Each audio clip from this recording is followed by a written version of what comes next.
the South African textile industry was booming for so many years, and we were one of the main countries that were exporting and then creating things locally in the world. And how many of those have closed down, how many people have lost their jobs because of that. And all the means, all the force, all the intelligence and labor forces are here to kind of put all of that potion together to create something magical. And I'm just like, our kind of dream is now that so many local brands actually come together to kind of, even if it's on a smaller scale, bring that back.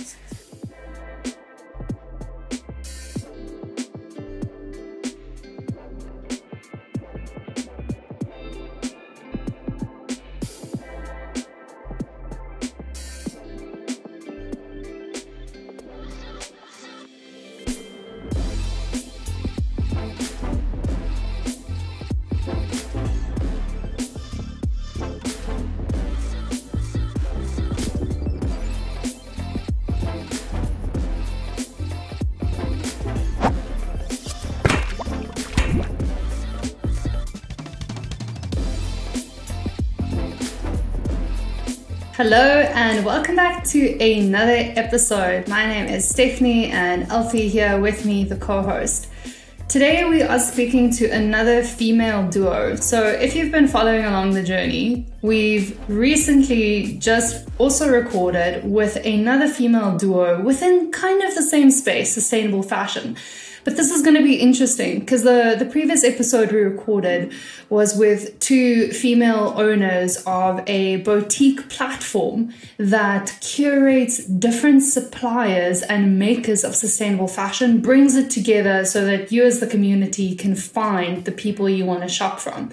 The people we're speaking today, or the two females we're speaking to today, they are actually more involved in the end-to-end process. What I mean by that is they are actually part of the manufacturing process, really getting down to the ground in the detail of who they choose as suppliers, manufacturers, and all of those details. Alfie and I are so stoked about this conversation, but just to give you guys a brief intro, we are speaking to Shannon Kirsty, and welcome to the show, guys.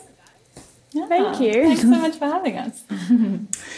Maybe to kick us off, so the collection or the brand that you guys have is called To Dusk, correct? Yes. Where does the name come from? Shan, can you maybe tell us what is behind the name? So To Dusk, well, I mean, it's kind of like two of our favorite times of day. When we launched the brand, we wanted it to be a platform for so much more than just clothing.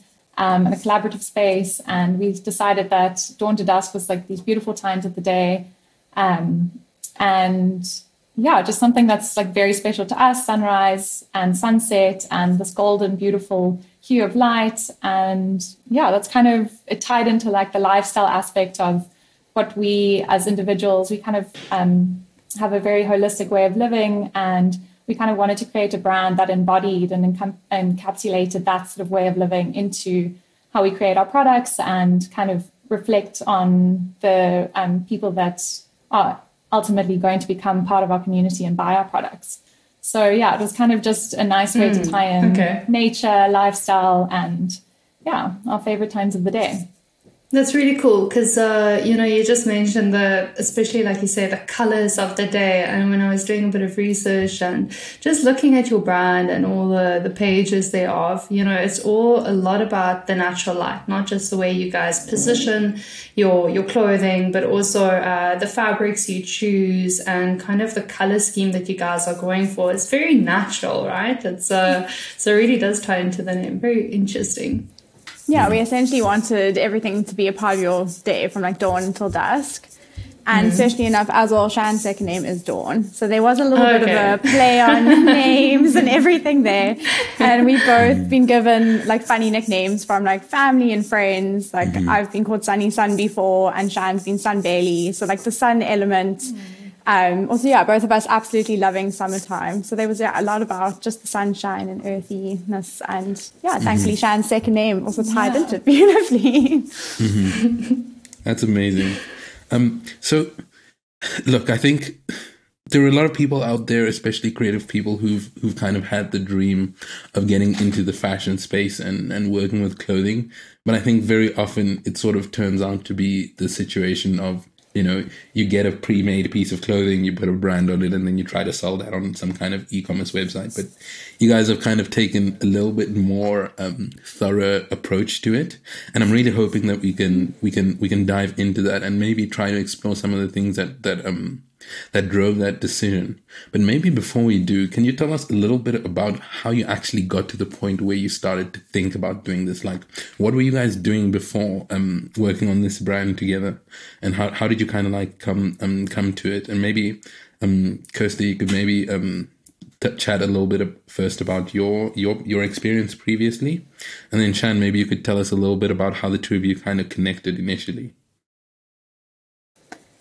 Yeah, so I was at Stellenbosch for a couple of years and finished my postgrad and then joined the Yachts. I had quite a few friends that had gone over there and wanted to travel, and just had this idea of just taking a bit of time off instead of going straight into the working world.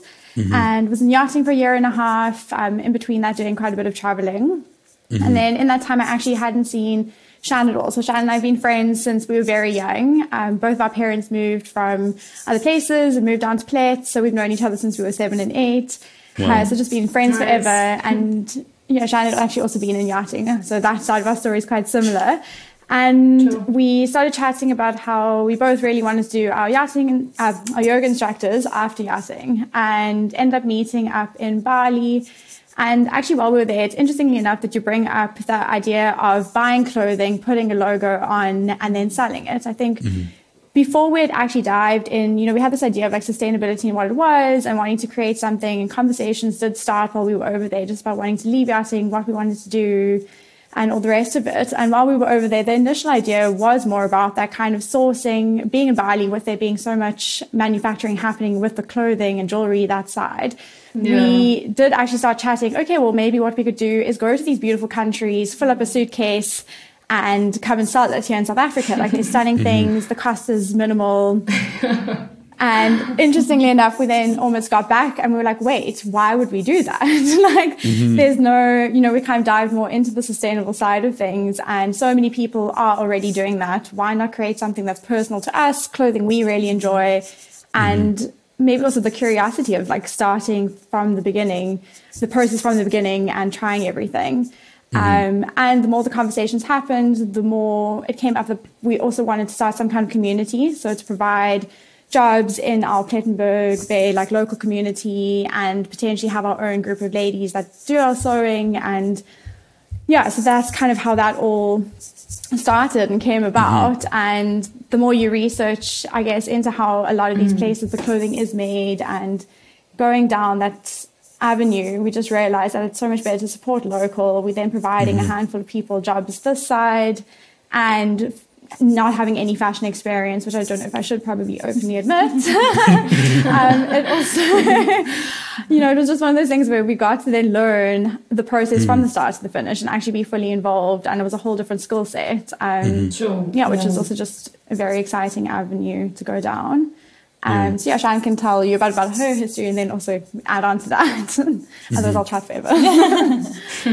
So we ended up in Bali, and it was such a beautiful time. And I think after, when I left Stellenbosch, also, I didn't quite know if I wanted to carry on studying or what I wanted to do, and ended up yachting. I thought I'd be there for about a year, and 4 years later, I got completely and utterly sucked in.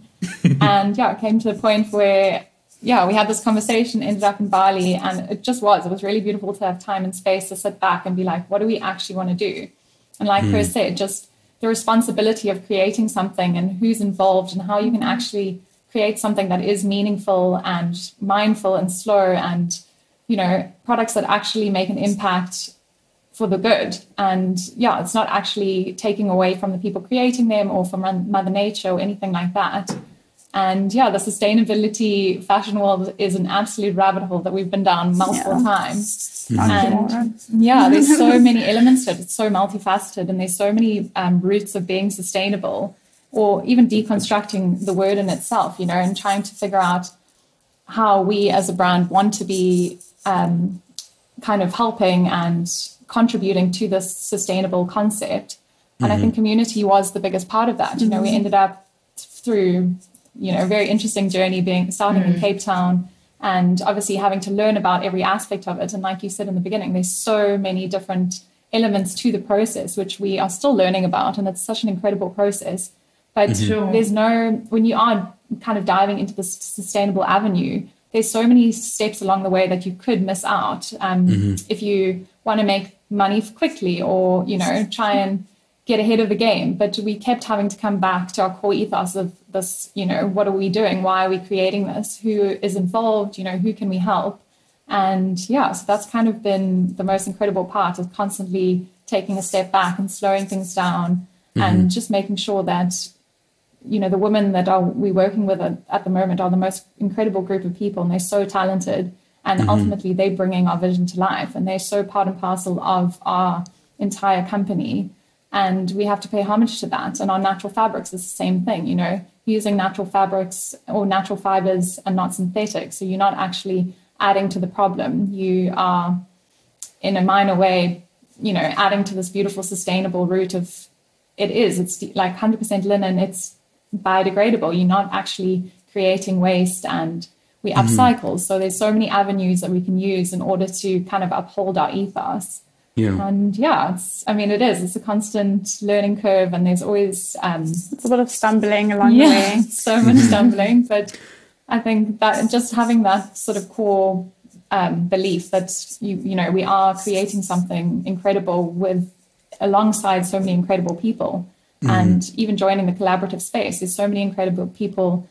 Like you're saying, the host of your last podcast, you know, there's so many people that are doing incredible things, and we're now linking all these people together in order to create something, because you don't always have to be doing something by yourself. You know, everyone's got their own strengths and visions, and when you actually have a common cause and you're coming together over that, there's so much beauty in collaboration. So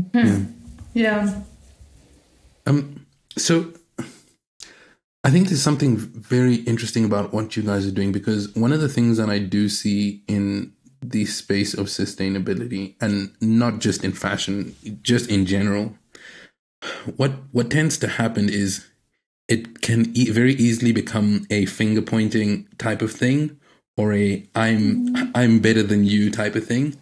And what can end up happening is, instead of actually contributing to the solution, it becomes almost like a blame game.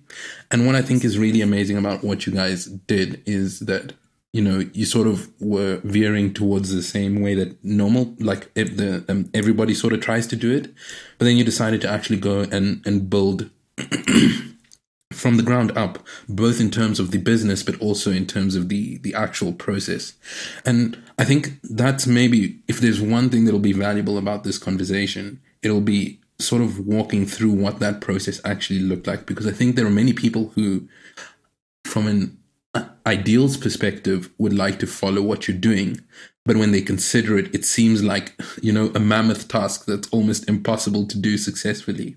So one of the things I'd like us to do is maybe speak a little bit about those early stages when you know, you sort of had this idea, you had this dream, but you hadn't really done anything yet. Because, you know, by the time a piece of clothing actually shows up on Instagram or shows up at the customer's door, so much work has gone into it.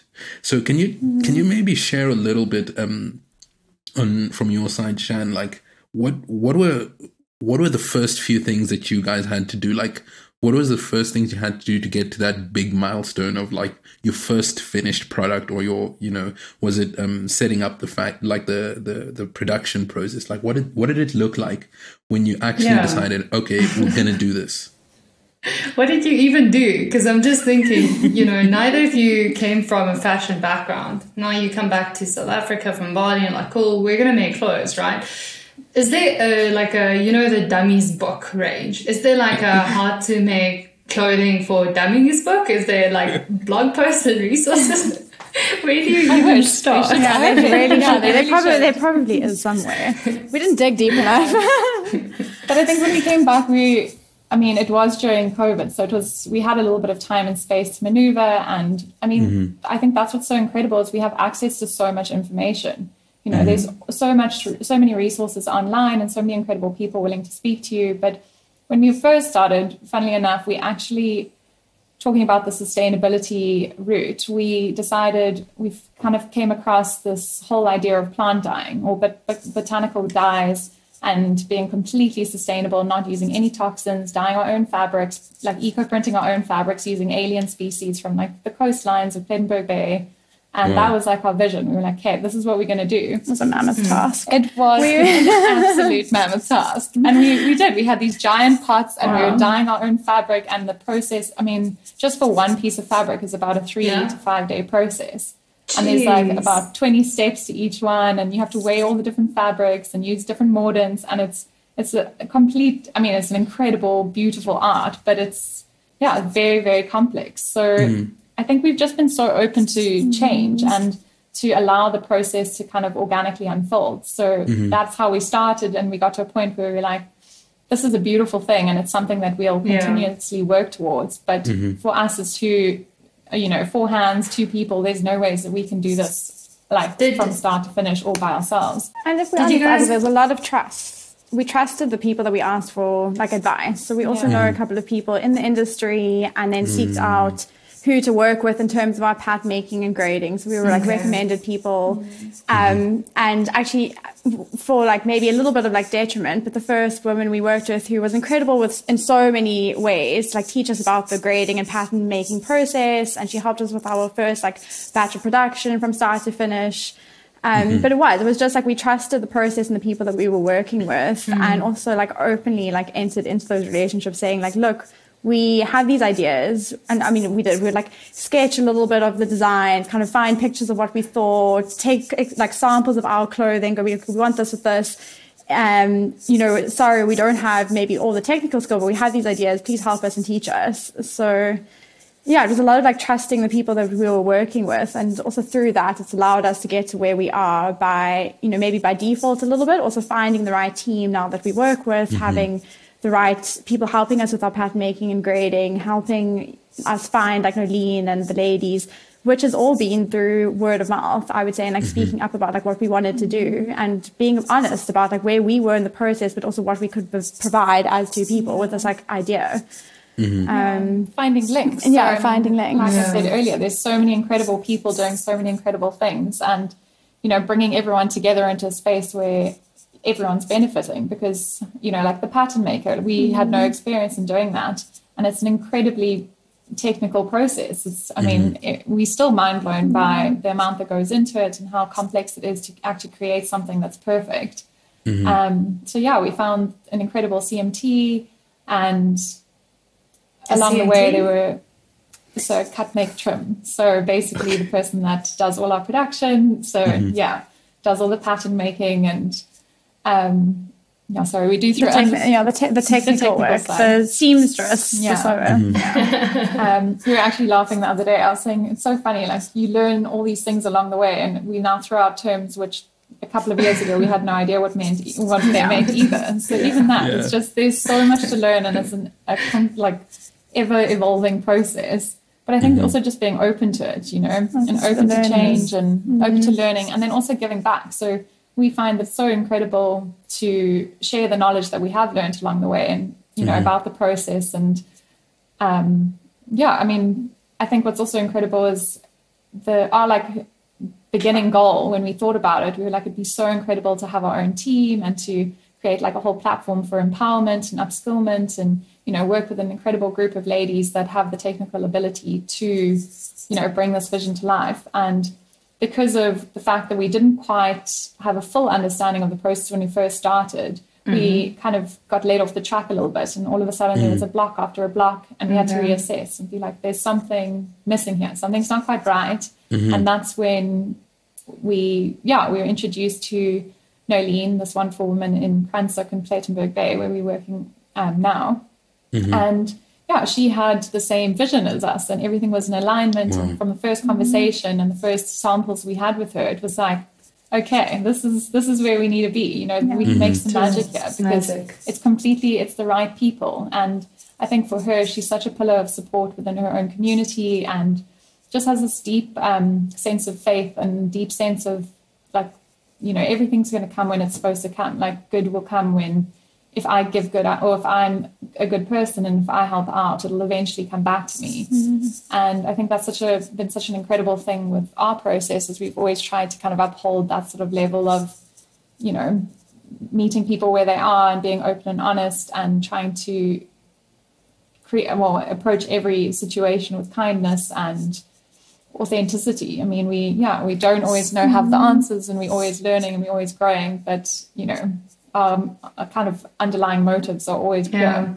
And our intentions for our brand are genuinely good. I think it's interestingly enough as well, fashion was such a default. It was almost like a flow. I don't think if you were to ask Shannon and I like 4 or 5 years ago where we saw ourselves or what we saw ourselves doing. I mean, we both always loved clothing from like back in our high school like years, going to that thrift phase and everything. Like we've always enjoyed it, and it's always been like a fun, you know, we've expressed ourselves, I guess, through clothing and collecting like beautiful things. But I mean, it's so interesting, even in terms of that. I think when we think about our business model, like fashion's almost like the means to do the other things that you're wanting to do. So it's almost been like 2 years of like learning about this entire process in order to like help us create like the other things that we wanted to do underneath the bracket of Dawn to Dusk, which is it's just the means to do the thing that you want to do. And through that, but it's an incredible it's an incredible process. And I mean, even seeing working alongside people like Nolene, who I think have been a bit more like honest in terms of,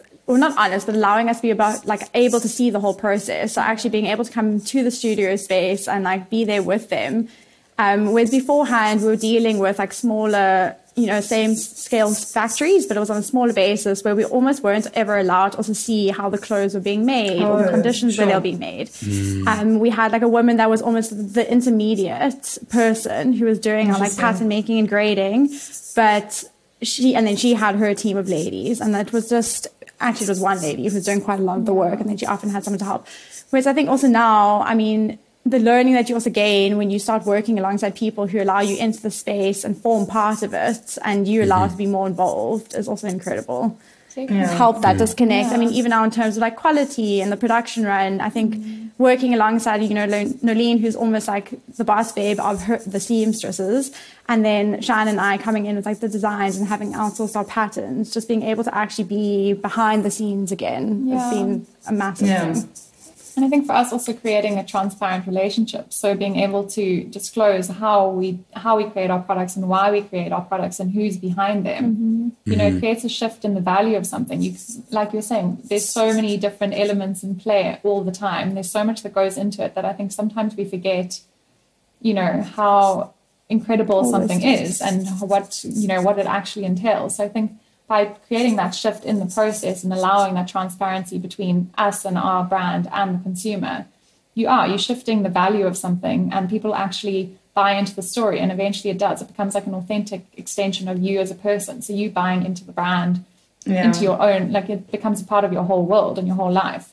And you also understand that at the end of the day, when there is something, maybe like a slight flaw in the garment, or something goes wrong, or the process is delayed, or you know, something like that, that it is actual human beings behind it. You know, there's an actual group of women that are physically making these beautiful products for you, and literally piece by piece from the first step to the last step. It's, you know, it's a completely beautiful but time-consuming experience, and I think it just allows you to appreciate the product so much more. And I really like that you just brought that up around, you know, adding value to the purchase, because that's really two big overarching themes I feel we are kind of talking about that I want to get into a little bit more. And there's this whole sense of your brand being a community-driven thing, and how you incorporate that into the business model, into the marketing, into the way you guys make decisions. And then there's the other element that keeps seeping through, which is creating value. Now, a few episodes ago, we also chatted to a guest called Jason Hobbs, and we chatted to him, and he specializes in information architecture, which is essentially making sense of information. And we specifically chatted to him about meaning making in today's world, and how we globally seeing that consumerism as a whole obviously is very focused at the moment about a as fast as you can consume single-use things, trying to remove as much value from things, because as soon as we do that, it's easier to get rid of things, it's easier to buy new things, right? So there's a lack of meaning and value in a lot of the things that are surrounding us, not just the things that we are buying, but the things that we are consuming, the people we are surrounding ourselves with. And it's beautiful to see there's almost a bit of a shift happening in brands that are emerging at the moment. And sustainable fashion is one way how we addressing this societal issue of bringing meaning back, bringing a value back to our society and communities. And you, Shan, you were saying around, being transparent. We are almost embedding values into the garments. And that's such an interesting thing, because you guys you kept referring to when you were going through the process of how to do the manufacturing and how to actually get to your end product, you had to kind of take a step back and be like, okay, but is this our ethos? Is this our values? And you did a lot of reflection on what your values are. And that's actually how this whole brand came about, right? It was the yoga teacher training, and that yoga is all about reflection, and you were actually just sitting there reflecting on your own values. And it's just so beautiful. This little circle. I'm getting carried away now, but it's just it's so nice to also see we are forcing, or not we, actually you guys are also almost asking your customer, you're forcing your customer to also reflect upon themselves what their values are. And the more we as brands, and the more we start doing that as consumers, we are going to start adding more value in general to our communities. We're going to start adding more value to our lives. And it's just so exciting. So I don't know if you guys have anything to add around that, and how you feel you are actually embedding value into the garments. It's not just a piece of clothing. Maybe Kirsty, I don't know if you want to tell us a bit about that.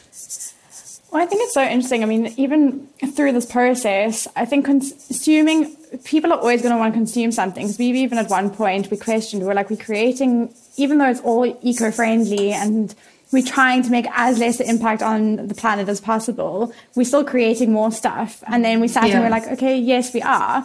But it's so interesting you bring up the topic of value, because we're like, yes, we are, but people are still going to want to buy things. We're not going to completely eradicate consumption off the face of planet Earth, and then now everyone's going to just reuse what is around. But how can we make that better?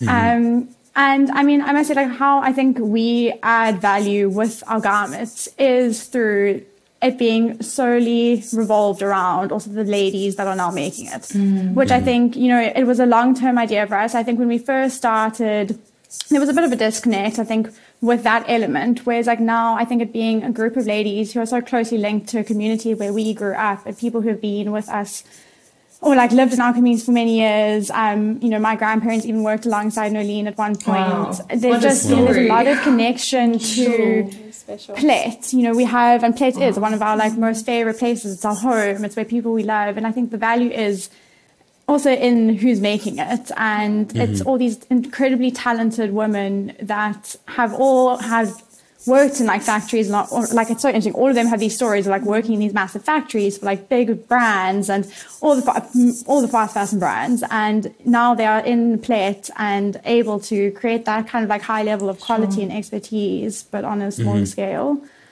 And yeah, I think the intention that we have with the clothing, and it is more than the clothing, which is what, I don't know, we kind of reached this point where it's not just about the fashion, it's not just about the clothing, it's about the story behind, it's about our friendship is in the clothing, our the people we work with is in the clothing, the designs, this podcast, exactly, everything. It's not just about the dress, so. But I also think, I mean, like we said, we're so open to the fact that we are ever learning. There's always something evolving. There's always something changing. And I think there's so much guilt attached to when you don't know something, or like with this industry, like we've learned so much and it's completely shifted our entire experience, our entire perception of clothing, of actually multiple industries, because you kind of understand the whole process.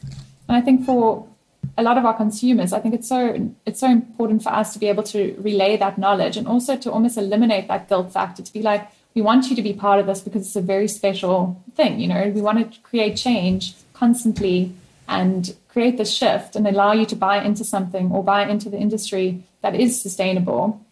It's just to remove that guilt complex, because I think we didn't know before. We also had no idea the extent of how like a little challenge post Bali. Yeah. Clearly too much fresh air and too much meditation. We're like, we can take on the world. Shannon Kirsty are coming. But it's so possible for anyone, and there's a community. I mean, I think that's it. Like, there's a community that can back you in order to create something, and to speak out and to reach out to the right people, and it's as airy fairy as it does sound. You know, everything does eventually come into alignment, and what's meant to be will be, and it takes a lot of time. It's not going to happen overnight. And we've learned that, you know, we've literally, sometimes it feels like it's just started, and sometimes it feels like it's been a lifetime, but it does. There's so many beautiful moments along the way that we have to reflect on and realize why we actually are creating it. And it does. That community is a very special part of it. And I think it's something that we all need to every day reflect on, and how our community is, you know, how your people, and not necessarily just the people buying something, or, you know, your closest friends and your family, from the shops that you shop at, you know, just shifting your whole experience. The local chain. The local chain. Local supply chain. And doing your utmost just to support the people around you. And because it is, we have the power. As the consumer, you do have the power to make those decisions. And maybe not on a grand scale, but your everyday, you know, going to local farmers markets, or supporting local brands, or, you know, listening to local podcasts, like whatever it is, you know, like what you guys have started. It's such an incredible thing. Just giving people a voice as well, and exposing people to, you know, you never know whose path you cross after you've spoken out. So, I think it is. It really is, ties into that whole core essence of community. Yeah. So I mean, with the research, do you want to ask a question? No, go for it. I'd much rather be asked a question. But it's also so interesting. The more research we've also done, we've realized, I mean, the South African textile industry was booming for so many years. And we were one of the main countries that were exporting and then creating things locally in the world. And how many of those have closed down, how many people have lost their jobs because of that. And all the means, all the force, all the intelligence and labor forces are here to kind of put all that potion together to create something magical. And I'm just like, our kind of dream is now that so many local brands actually come together to kind of, even if it's on a smaller scale, bring that back. Yeah. I mean, I even think of our ladies. So half of them lived in Cape Town 25 years ago. They were part of that. And unfortunately, things, you know, kind of imploded, and they had to move away, and they had to find jobs somewhere else.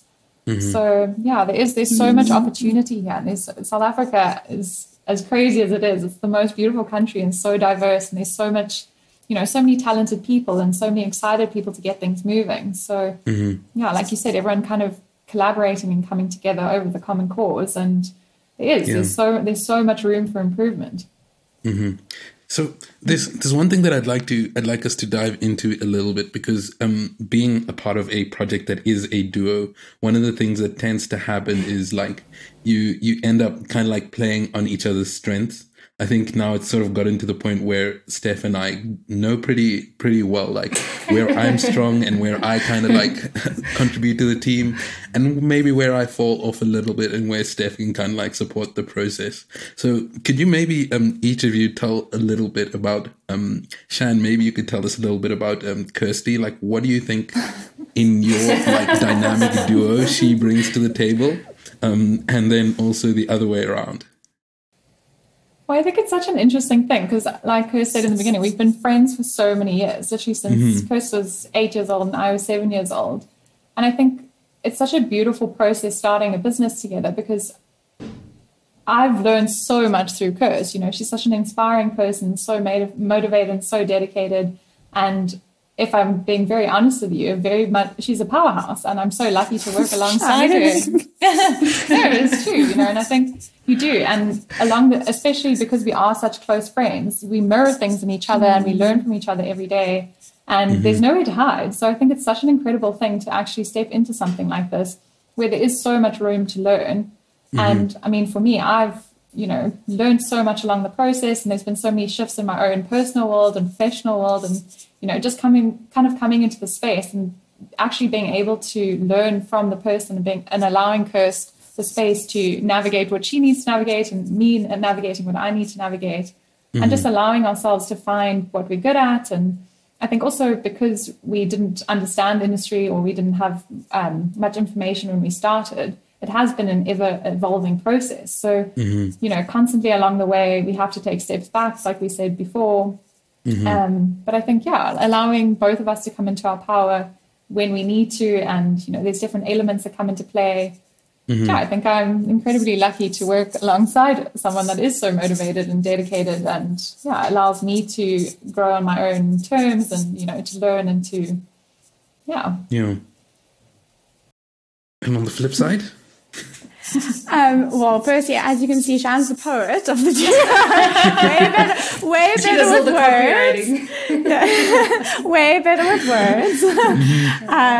Me behind the camera lens as well. She's an incredibly gifted photographer, but pretty much exactly the same. I think it's been such an incredible journey just because we're so similar, which we often laugh about in so many ways. And then, like, every now and then that mirroring comes when there are, like, certain differences, because as similar as we are, like, our end, like, vision might be exactly the same, but sometimes maybe, like, getting there can, like, differ. I mean, even up until now, like, both of us have, like, really wanted to, like, learn and dive into every aspect of the business. So, you know, which people get shocked when we speak about it, and it's something now, after being 2 years old, we're slowly navigating our different roles in the business. But we've actually pretty much done everything alongside and, like, split the responsibility half in order to learn about, like, both aspects of the job. And now slowly, like you said, understanding, like, maybe what the different strengths and weaknesses are, what we prefer doing, or who, like you said, Shan's definitely better at copywriting. So there's, like, certain things that now are coming up that we're able to kind of channel our differences. But yeah, I mean, I actually think the strength is probably our friendship in businesses. Like, I think that's what we draw on in order to get this through.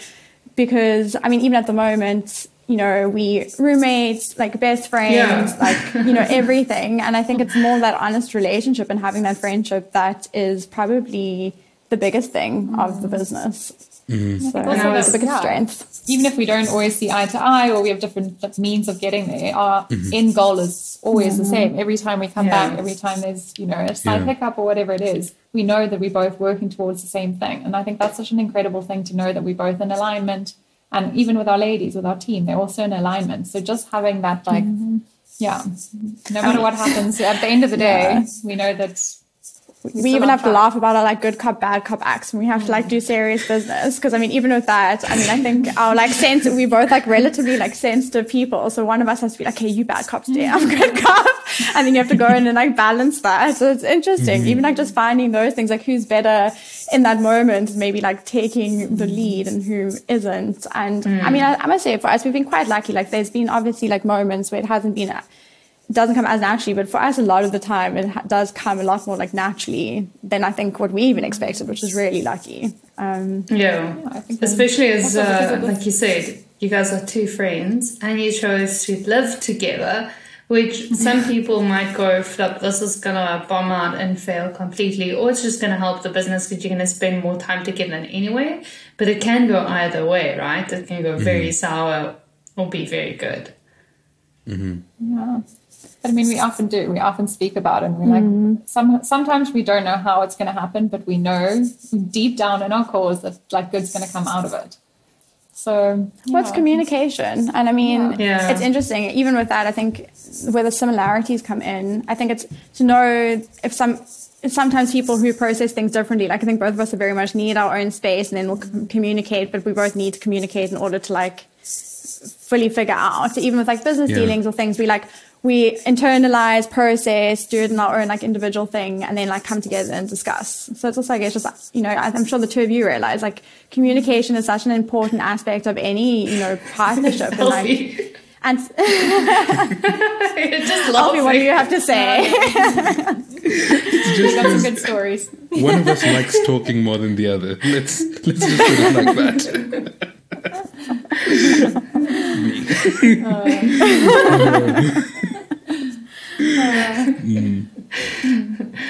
I do want to go ahead. I was just going to say, I think we're dealing with uncharted territory for both of us. So sometimes I'll feel so strongly about something and I could very much be wrong the next day, you know, and sometimes I think you also just have to meet people where they are and meet yourself where you are at that point in time and be open to the fact that you might feel strongly about something, or you might, you know, it's ever evolving and it's ever changing. So just being open to the fact that you don't always know what's best. Maybe the other person knows what's best, and you know, maybe the next day it's the other way around. So I think meeting people where they are. Yeah, no, I definitely agree with that, because last week I thought that posts on Instagram is how we should be doing things, and then Alfie was like, maybe we should do reels, and then I changed my mind this morning, and now I think he was right, reels. What up, Alfie? I do want to get into what we kind of at the beginning said as well, which is we've never spoken to people who are actually part of the manufacturing process and knows what it looks like. And we've spoken about such beautiful, valuable, insightful topics so far. But I really do want to hear a little bit about the technical side of what it takes to, from the end to end, to actually get the piece of clothing that I can see on your website. Like, what is the process that happens to get to that physical product? And I don't know if there's one of you that's involved on that part of the process a bit more, or one of you that would like to share with us all of the technical process details. So yeah, we both in it. But yeah, basically, so like I said earlier, it starts with us conceptualizing something or designing a piece, taking it to our pattern maker, who ultimately creates a hard pattern or a master pattern. And what does that mean? We sample that. So they basically draw out how you would cut the garment on cardboard with all the different, you know, all the markings, so they know exactly. Those patterns you can download. Yeah, pretty much. Those beautiful ones in the little bags with the cute little drawings on. Yes. Yeah, so it's quite even that, just to get the first master pattern right, is quite a process. So they usually make a sample. We usually would go and source fabric that we would use for that production run, because every fabric that we've used or utilized actually changes the pattern completely. So sometimes it looks really nice in one fabric and it doesn't really work in the other fabric. Sure. So it's kind of dependent on that. So we usually, so say like for us, we use 100% linen or a linen rayon blend or whatever it is, and then create a sample from that. So we can then try it on, see exactly how it's come out, if it's exactly how we envisioned it, if there's anything that needs to be changed, which often there is, change the length or take in the sleeve, or, it doesn't fit quite as well, or take a couple of buttons off. So that's kind of like the first step. And then you create a second sample from that, which then we obviously approve. And then from there you do grading. So our master pattern, then you do like the sizing. So basically, let's say at the moment we do from extra small to extra large, and obviously we can do higher, or we can add on to that if we need to. So that's kind of like the first step. And once we have those patterns, then only then, once you've decided, you want to go into production, you go into production. So then you get all the fabric then gets cut, which is also quite an incredible process. The fabric? Like, what is the process of getting, do you go to like the Metro fabric store, or like? Yeah, I must say with sustainable fashion, the fabric, it has to be probably the most tricky part of the entire process. Especially just with like limited resources in terms of your 100% linens and more sustainable fabrics. And then obviously there's also cost involved with that. So like how much per meterage. So yeah, it's taken us a while. We've tried quite a few different linen suppliers in South Africa. Yeah. We've now kind of settled and found one that we're using a bit more permanently now, just because the quality is the most consistent, and then price range is also, one of the lesser scale. But yeah, I mean, it's like an interesting thing, I think, because Shannon and I actually would love, which we have started slowly doing, we really want to do a lot more like upcycling. So as long as we'll have like our kind of capsule wardrobe pieces, which will be the linens, but we really want to start upcycling and sourcing dead stock fabrics, which I think is such an untapped in market space here, because so many fabric houses and places do not want to sell their dead end roll because they think it is more of a cutting cost rather than a sustainable thing. And even with our suppliers that we've worked with, when we've queried them, they'll tell us about their like warehouses where they are full to the brim with like fabric, yet they aren't willing to go and sort through them and sell them off. And so show you like stacked to the roof, like 3 warehouses. It's so scary, and half of them have gone moldy from transportation. They don't Why even do they keep lose them? fabric. They rent out space or buy space, and just, I mean, it gets so full that they don't even look at. So, I mean, that's been a part of like kind of our process, and we're hoping like the bigger we grow and the more maybe like contacts we make, we can actually kind of tap into that, because it's amazing. Every single time we do speak to people about it, they're like, no, it just sits there. So we're like, well, can we come and like, maybe buy a couple of rolls or go through it? Oh no, it's so full. We just, and we know what happens. It ends up being like put into a truck and thrown away, and then it gets refilled again. So it also shows the mass amounts that actually are imported, because like for instance, a couple of months ago, we had fabric arriving and it all got offloaded at the same time. And because they had so many rolls, they physically could not find the fabrics that they were looking for. So the warehouse was so fully stocked.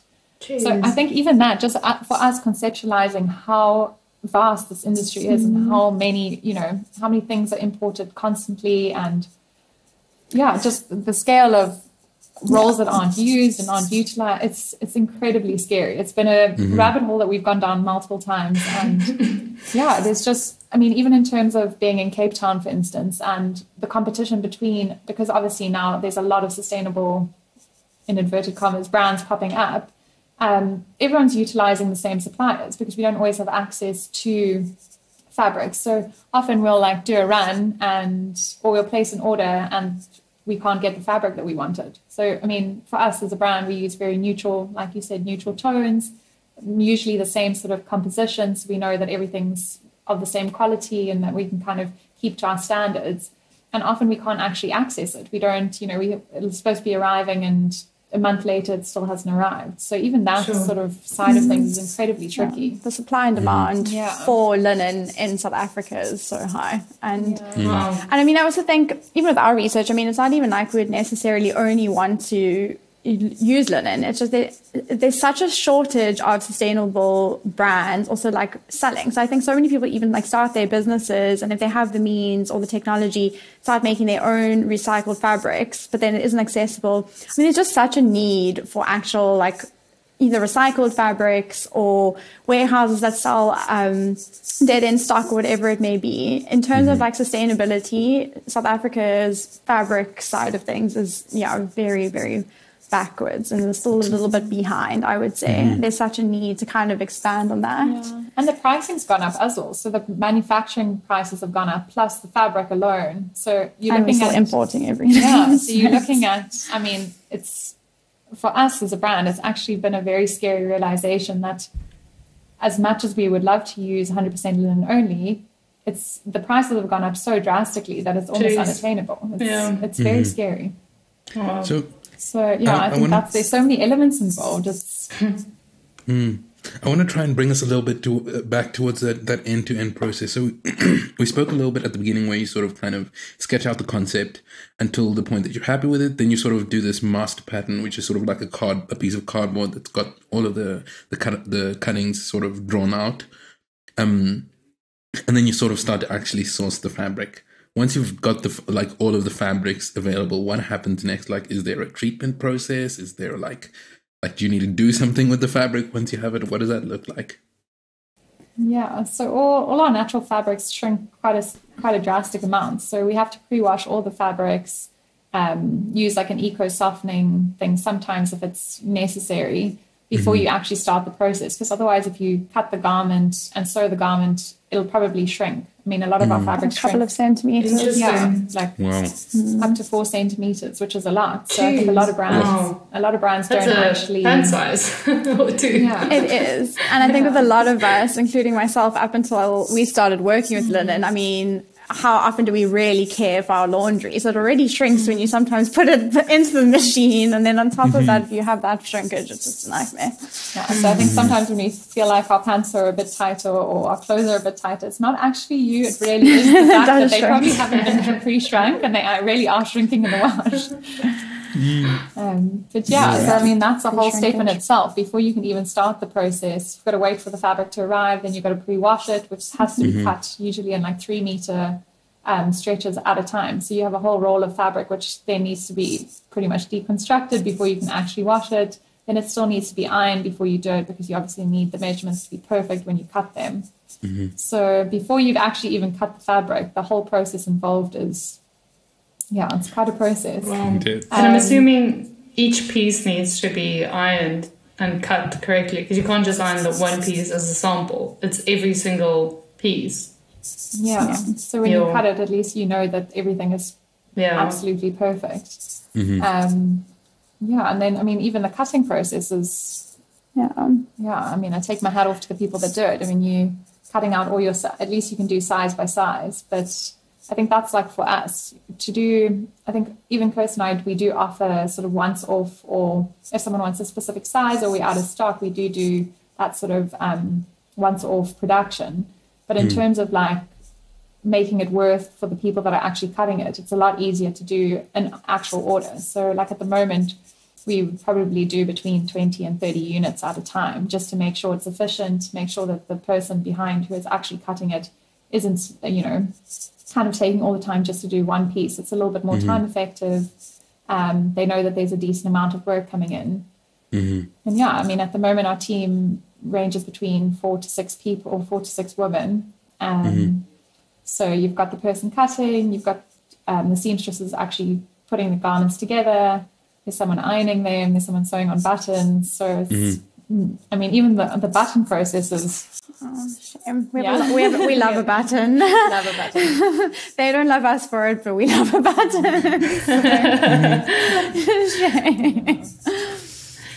Why is the button a process? I'm just, from my ignorance, right, sewing a button onto my old school shirts when they popped off, and that was quite a simple process for me. I think it's just in comparison to machine work. So everything else is done on an electronic machine. It turns out a lot quicker. Whereas with the buttons, it's like each one gets hand done, and it's a lot more like hands on, quite literally. Okay. Sure. So we've kind of gone roughly until we've gone like it seems like a garment is sort of coming into fruition now. So once the sort of the cutting's been done, you've kind of put the garment together and you've sewn on the buttons. I think one of the parts that I'm also a little bit interested in is like once there is a garment to the point that it actually gets to somebody's door, what does that look like? So there's a whole lot of conceptualization. I mean, we normally come up with a strategy. We do a whole content shoot, whether we book a photographer, we do our photos ourselves. Find the right models and the right people that are in alignment.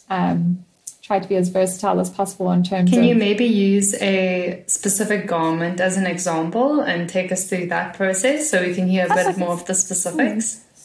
Yeah, so with us, we've put a lot of thought even into our name. So a lot of it does come from Sanskrit, with obviously us originating our brand from Bali. So each garment has a name that links to what we think the dress should embody or feel or look like, or whatever the case may be. It pays homage to the concept of the actual garment. So for instance, we have the Ananda dress, which means like bliss, and it is tiered and beautiful and swirls with the air, and the poet should probably explain it a bit better, but you know, it should embody like the feeling of bliss So with the Ananda dress, like everything about that was more about something that could be like with all of our dresses, something that can be dressed up or dressed down. So with our photo shoots, we'll try and like mix up how to style it. But even with that, I mean, like the Ananda dress is probably up to date, being our most like conceptually technical with the buttons, different sleeves. It comes in like 2 different sleeves. It's like an interesting question, like why if we were even inspired. I think we were looking at so many different dresses and garments, and it was just something that came to. I think something that was also versatile and beautiful and different, you know, something long sleeve and a short sleeve that you can have for different occasions. It was also, it kind of came just before winter, so it was quite a nice one to see you through seasons. And in terms of like Chris said, Ananda means bliss. So even the feeling of linen on your skin is like the most beautiful feeling. It's so soft and it's hypoallergenic and all these things. And there's just the feeling of the actual linen on your skin all ties into the concept. There you got Ananda. Yeah, and I mean all the multiple tiers and the buttons, and we just felt the whole feeling of, I don't know, if, like when you're a kid and you're swirling around in circles and you just feel so free and so like, you know, so happy. And we kind of wanted that to embody the entire experience of you in that dress. I can actually imagine somebody like walking through a field of like sunflowers or something, sort of twirling around. And I see what you guys mean by you love a button. Definitely a few buttons there. But I'm just looking at new ranges also. Like I'm just seeing like with the sort of the garment has got actually many different sections, or I don't know what the technical word is, but there are a lot of different bands, especially in the bottom half of the dress, and even when I look at the sleeves, which is not, well, I mean, my knowledge of fashion is very limited, but I don't think it's a very typical thing to do, which is very interesting. And one thing that I think I'd like to maybe touch on a bit, because it sounds to me like this is maybe where you guys really shine and bring a lot of value to the table, is around the conceptualization of the garment once it's actually complete. And you know, you spoke a little bit about this Ananda piece. But like, what is it actually like? Or is there like, is that sort of conceptualization and thinking process, is it there from when you're initially conceptualizing the garment at the beginning, before there's even a master pattern? Or is it sort of like you kind of go through the sort of like groundwork of actually making the garment, and then you start from like a new, like a blank slate when you're actually conceptualizing the photography? Like what does that beginning and end sort of conceptualization look like? I think interestingly enough, like there's going to be an undertone of the same thing throughout, I think, every range we do or every collection we do, and a lot of our shoots. And that is, I mean, a lot of what we try and draw from is what we would want to wear in every day, or how we live our everyday lives, or where we could envision ourselves wearing the garments. So, I mean, I think it 10 to 1, like a lot of the time, the idea of the actual garment design springs up. And then there's something about that idea we then link to the name, which is why I think tying in Sanskrit as being like such a beautiful language in itself and so expressive, even just in the way you say the words and everything, then that adds a different element. And up to date now, like a lot of our photo shoots and stuff have been quite like spontaneous. It's been in places that we know about really well, or a lot of them have actually been in Plett. So like all the farm ones, like Kenbergie, which is a farm in Plett, a lot at the beach. It ends up being places that are special to us.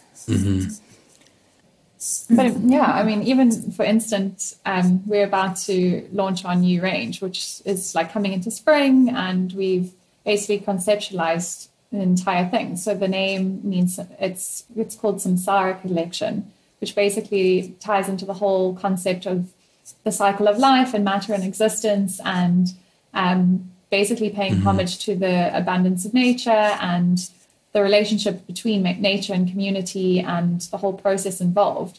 And yeah, I mean, even in terms of tying into our upcycling, we'll have a couple of dresses that we're using our offcuts from previous collections, or we'll be tying into that thing and having limited bespoke pieces that are, completely sustainable, because we're using offcuts, so there's nothing going to waste. We're using our natural fibers, and we're creating something that's completely unique for whoever, for someone to appreciate. So it really is paying homage to Mother Nature and, to the cycle of life, and trying to come full circle in everything we do. And all our new garments, are going to be, they all have these beautiful names that we've already conceptualized. So we we are dreamers. We have the most rabbit hole visions and go down all these tangents and think about everything to such an extent that I think every piece that we do eventually kind of comes into play. And it's kind of like a story. Yeah, it is. Yeah. And I think that's such a big part of our brand is storytelling and, making people feel something. And yeah, so I think it was an incredible question. I think it's, no one actually has ever asked us point blank the start to finish and how we conceptualize a garment in itself. I think it's so easy to explain a brand and explain what our overarching, theme is. But I think it's an incredible thing. And no one's actually asked us that. And I think there is a lot of thought that goes into naming where we have our photo shoots, what we want the person wearing the garment to feel. So there's a lot of storytelling. Beautiful. Yeah, and even the Sanskrit names, that ties into the very beginning of why we started and how we started, and sitting in Bali and being part of this beautiful culture, which we have so much love and deep respect for. So even that, it's not something that we've just airy-fairy just wafted in and used a name because it sounds beautiful. It genuinely has deep meaning to it, and it's something that we love people to understand, that the fact that it isn't just something airy-fairy, it really, it's really a big part of why we started it. So that's really beautiful. From every little detail, we've tried to kind of tie everything in and make sure that it is as authentic as possible. It does, at least from my perspective, it does come across that way. And that, again, ties back to, it does feel like there's a lot of depth to the pieces that you guys are making and selling. Like, you can, even if you just see the visual, it alludes to a lot more than just the garment. So it is really beautiful, and I'm really impressed with the process you guys just shared, and it's so enlightening.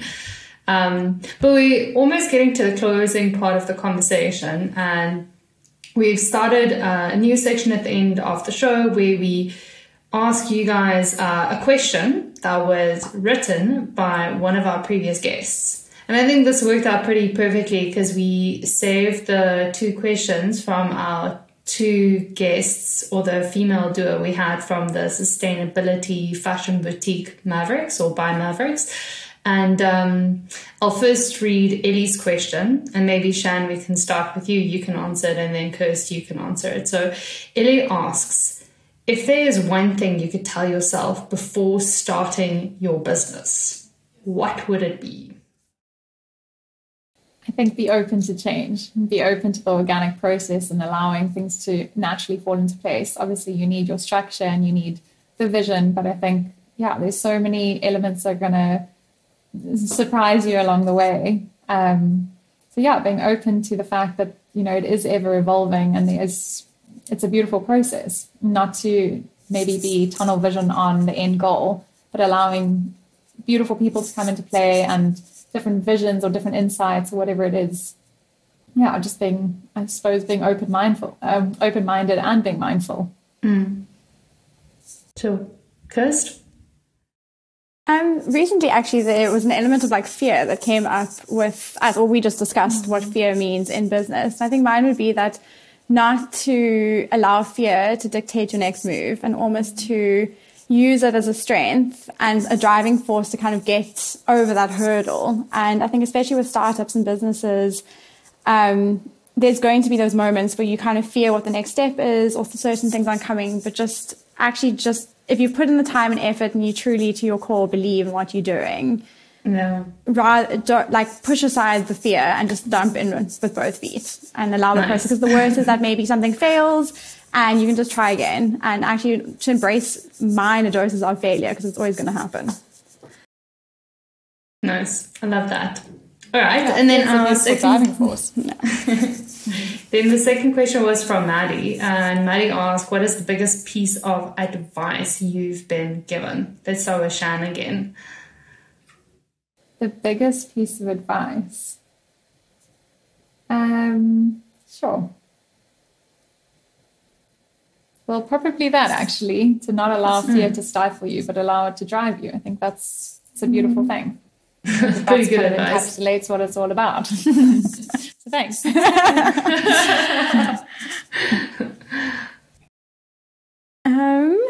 The best advice I would say is to trust my instincts. I think I was told not to shy away when I'm feeling something, and to actually speak my word and to voice in moments what I'm thinking and feeling. So yeah, it's not just press that inner voice and that gut that we're all blessed with, to kind of go with that in situations.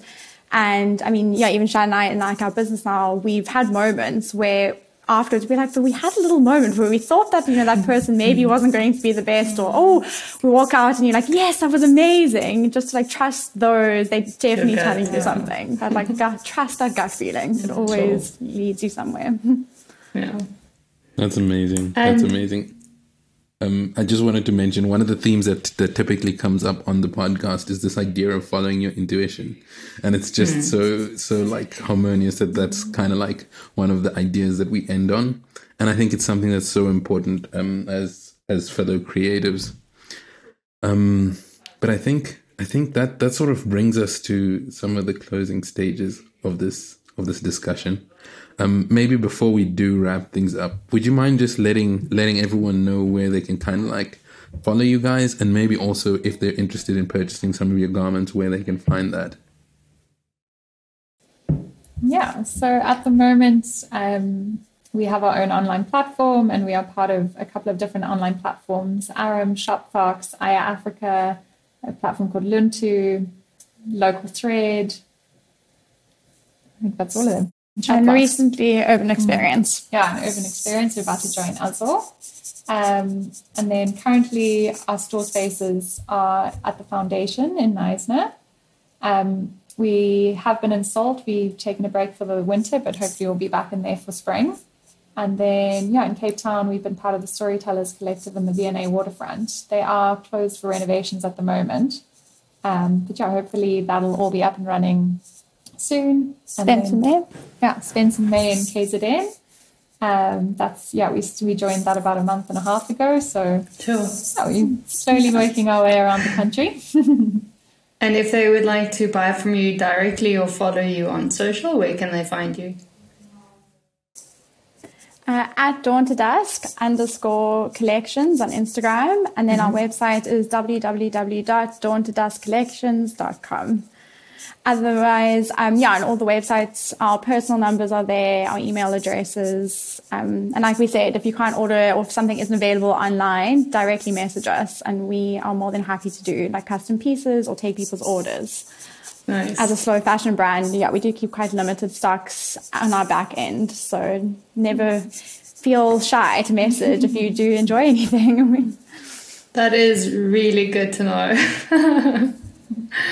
Well, guys, really big thanks for your time and taking us through the extensive process that have taken years now for you guys to, a few years for you to get into, to master from the beginning to the very end. It's been really nice talking to you on a personal level about more personal topics, as well as actually learning about the process of making a piece of clothing. Well, thank you so much for your time and inviting us onto your podcast. It's been wonderful meeting the two of you and having the space to speak about what we do. Amazing. Taking so much interest in what we do as well. And asking such incredible questions. Thank you. Like, you really made us think and reflect on our process, which we haven't, I guess we don't have to do often. So it was amazing. Yeah, I think it's so special Food for thought. Someone also dive into it kind of on a different wavelength, but also to that extent. Yeah, definitely. And it is an important part of your process as entrepreneurs and business owners. But there you have it, guys. Thank you so much for listening, and we will catch you next week.